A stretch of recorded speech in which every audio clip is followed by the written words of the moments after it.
The observation deck of the Talon's Edge hummed with the low thrum of ion engines, a sound that had become as familiar to Mira as her own heartbeat.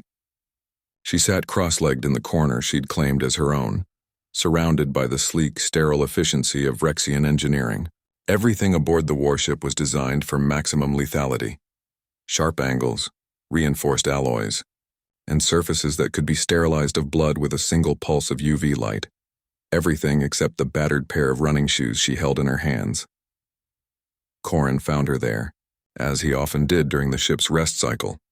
The young Vrexian moved with the fluid grace of his species, his digitigrade legs carrying him silently across the deck, his amber eyes positioned forward like a Terran predator's, fixed on the strange objects in Mira's lap with unabashed curiosity. "What are those?" Corin asked, his translator converting his chittering clicks into standard.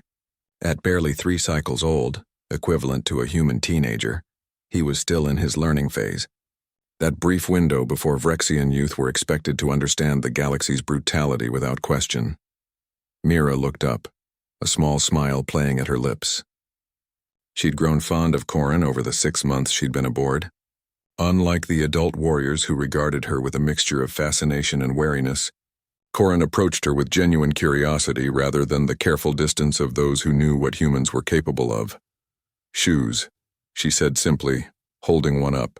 The fabric was worn thin in places, the sole cracked and separating. Mud, real earth mud, still clung to the treads, dried and ancient.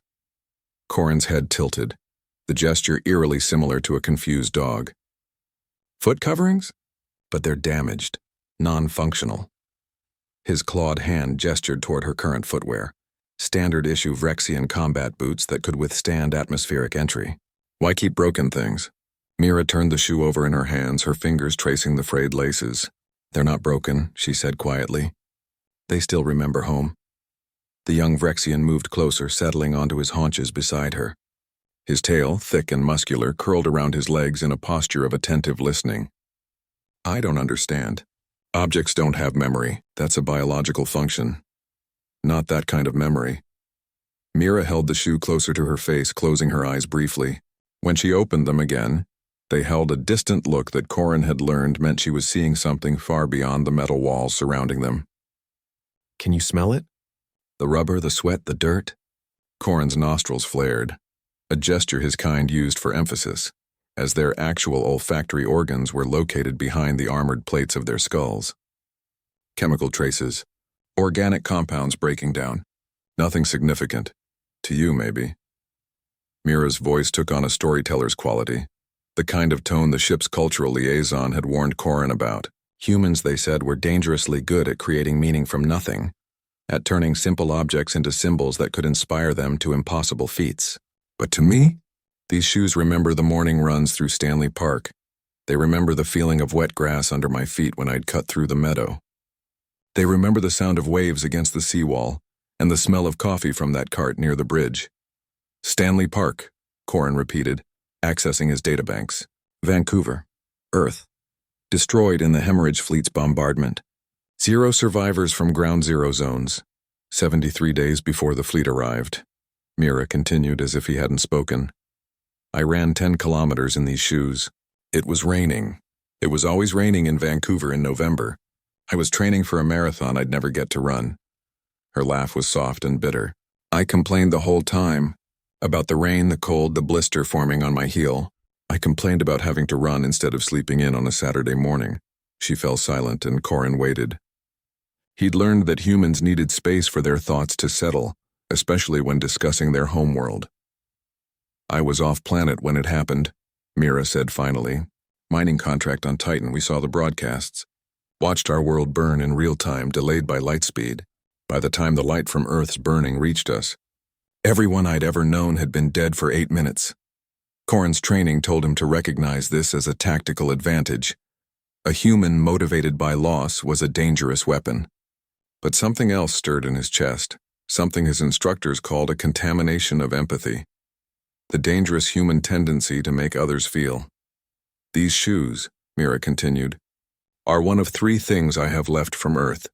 Everything else was there. My parents, my sister, my apartment with the view of the mountains, my books, my photos, my entire life. When the evacuation orders came for all off-world humans, I grabbed my go bag. Standard mining rig protocol. You always keep it ready. And in that bag were these shoes because I always kept them there, thinking I'd find a station with a running track someday. She set one shoe down gently, reverently, and picked up the other, studying it as though it held the secrets of the universe. The Vrexian hierarchy took us in, gave us purpose, weapons, training, turned us into what we needed to be to survive. Her eyes, when they met Corin's, were hard. But these shoes?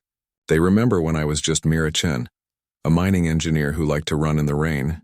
They remember when the biggest problem in my life was a blister. They remember home. Corin was quiet for a long moment, processing. His education had taught him that humans were death-worlders, apex persistence predators from a Class 12 hazard world who had somehow clawed their way to spaceflight. They were the galaxy's favorite cautionary tale and newest weapon. But Mira's words painted a different picture, one that made his instructor's warning suddenly make sense. The elders say humans are dangerous because you're from a death world, Corin said slowly, that you evolved alongside megafauna and disaster. That's part of it, but that's not all, is it? Mira shook her head. We're dangerous, Corin, because we remember. Because we turn objects into memories and memories into purpose. A Vrexian warrior fights for honor and territory. That's clean, simple, but a human? She looked down at her shoes again. A human fights for the morning runs they'll never take again. For the rain they'll never complain about. For the ordinary, boring, beautiful life that was stolen from them. She stood then, tucking the shoes carefully into her personal locker. Beside them, Corin could see the only other Earth artifacts she possessed. A water-damaged photograph and a smooth river stone. In 2 cycles, we reached the hemorrhage staging ground, Mira said. Her voice shifting back to the clipped efficiency of a soldier. Command expects a 30% casualty rate. And you? Corin asked. What do you expect? Mira sealed her locker and turned to face him fully. In the dim light of the observation deck, with the stars of foreign space stretching behind her, she looked both infinitely young and impossibly ancient. I expect, she said softly, to show them what happens when you destroy someone's home. When you take away their morning runs and their rainy Saturdays and everything ordinary they loved. Her smile was sharp enough to cut. These shoes remember home, Corin. And so do I.